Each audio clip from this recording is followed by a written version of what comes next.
of the NBA.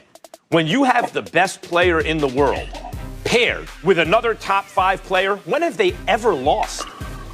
Like, the exception that proves the rule, maybe you could find 1 or 2 cases. They almost always win. There's no other pairing like that in the NBA where you say that guy's the best and that guy's a top 5 player. The Lakers are going to beat the field and win the championship, barring injury.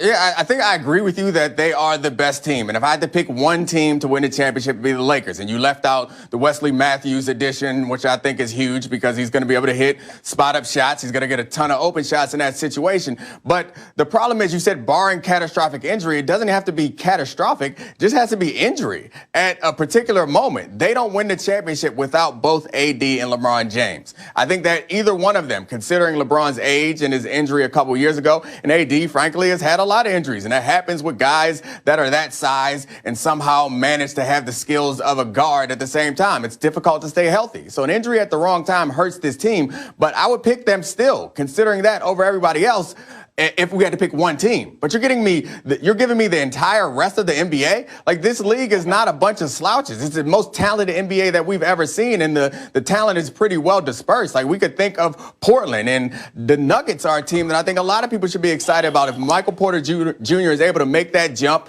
he's a guy who could give AD some problems on defense if he learns how to play defense. And then also he can score, and they have Jokic and Murray. Like, that's a team that can threaten them in the West. We also have on the Eastern Conference, we have the 76ers have added some shooting, and Curry, and also Danny Green. The last time they had shooting around them, they were a couple bounces away from going to the finals. You bring in Doc also, who's an experienced coach, who's a championship coach, and assuming that Embiid and Simmons can stay healthy, like, that is a pair that you would not be ashamed to match up against LeBron and AD. With the athleticism and the defense that Simmons brings, he can give LeBron some trouble, and obviously Embiid is an offensive threat and is big enough to contest some of the things that AD wants to do. So I would agree with you. The Lakers are the best team, but you're giving me the whole field. I just went through a few teams. I didn't even touch on Brooklyn, and KD's going to come back and be as good as he was before he left. Like, there are so many teams out there that it's just hard for me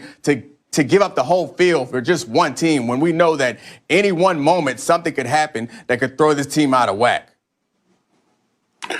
Well, Dominique, look, man, I feel sorry for you today. And brother, you should have picked up the phone and called me because you off your game right now. Because if you think at any chance or for any moment that the Denver Nuggets could be a threat to the Los Angeles Lakers or any team, I would say the team that comes the closest to being a threat to them right now, from my eye test, just watching them in the preseason, is the Brooklyn Nets. But when you look at the Los Angeles Lakers, they have the most championship experience. They have the best duo in the NBA, the best duo, in my opinion, since Kobe and Shaq.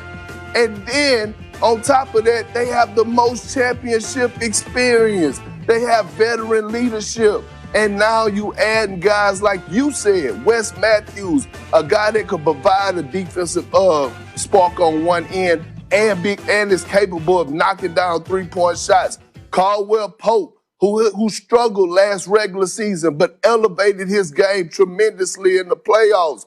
Montrezl Harrell, who has a lot to prove. Him and Anthony Davis in the front court will be tremendous on the defensive end. Because what people don't realize about Montrezl Harrell is that last year he finished top 10 in protecting the basket. He finished top 10 in taking charges. He's a guy that can switch 1 through 5. And so you give that combination with him and Anthony Davis, who in my opinion, Anthony Davis should have won Defensive Player of the Year. Now you have those two on the court at the same time, two mobile bigs on the defensive end that could do it all and protect one another. That's a dangerous combination.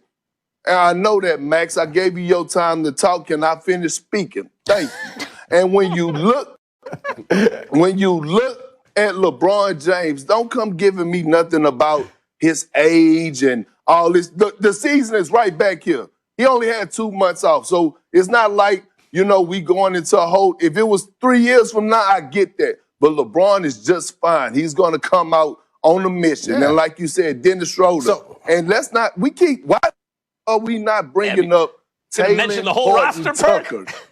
Yeah, I am going to mention the whole roster because that's how deep they are. That's how deep they are. And then guess what? You done gave Anthony Davis a taste of what it feels like that he know that he could be the best player at any time. Anthony Davis is actually my MVP pick for this season because this is a guy that has no flaws offensively, no flaws defensively, and he's coming in as an NBA champion, just hitting his prime at 27 years old. It's over for everybody else. I'm picking the Lakers.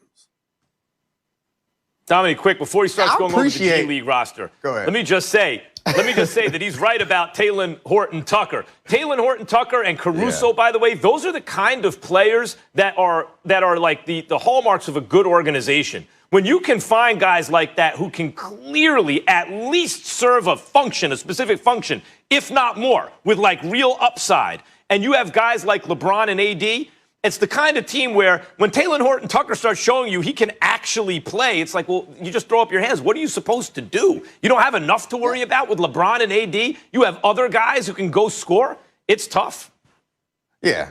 I mean, I don't disagree with you guys. I agree. I picked the Lakers also if we had to pick one team, but we're saying we have the field. And guys like Caruso and Talen Horton-Tucker, like he's come on strong. Everyone's seen it. It's been impressive so far in the preseason. But come on, the finals are not going to be decided by those deep guys on the roster. The finals are going to be decided by the two big guys that we talked about. And that's the reason why I picked them to win the championship also. But I'm not picking them over the field. And I understand that you said that LeBron and AD ran through everybody last year. It was impressive. I saw it. We have the shortest offseason in the history of any professional sports. And LeBron, I understand, he is not the youngest person out there, and I understand that he seems to be indestructible. But we have seen him get injured. Like, it's happened. He's getting older. That's something that could happen. And AD has been injured for plenty of games and plenty of seasons. That's something that could happen. I agree with you. If nothing goes wrong, the Lakers are winning the championship. But if they have any slip up, if they lose any of those important pieces or they are weakened in any way, there's a lot of talent out there. We haven't even talked much about the Blazers. Like, there are a lot of good teams. You're making it seem as if we're looking at a Warriors situation where we got MVPs on top of MVPs on top of MVPs and no one else can compete. This team is not that far separated from the rest of the pack. Yes, they are. I think they're more separated than you realize because real quick, Perk, let me just say this. None of the the Lakers improved in the offseason. The likely contenders really didn't improve enough to catch up. If you look at what Phoenix did, if a team like Denver had made moves like Phoenix, okay. If the Clippers would have gotten their hands on Rondo and tweaked it a little bit more, okay, now you say now the Lakers will get some burn. But that's not what happened. In fact, the other teams more or less stayed the same. Maybe the Bucks got a little better, stuff like that. The Lakers were the team that got better on paper in the offseason, and they already had a big head start. Yeah, and he's right, though. I mean, how did the Lakers win the offseason? And to a point that you made, Dominique, yes, it is role players, the ones that help you win games and win series. If we go back and look back to the finals, when the Miami Heat did win a few games in the finals, and then the Lakers came in a must-win situation, I believe it was in Game 5. Game 5, when they added Alex Caruso to the starting lineup, that changed everything. That changed the whole dynamic of the series because they were able to match up with the Miami Heat, and they moved Anthony Davis to the 5. So role players do matter. And when you have a guy like Alex Caruso and change the game with his defensive mindset, he gets the Lakers extra possessions. He's a guy who's not afraid of the moment. That is huge for them. So the role players do matter. And to Max's point, when you upgrade, when the Lakers upgrades is huge. My bad, Molly. Go ahead.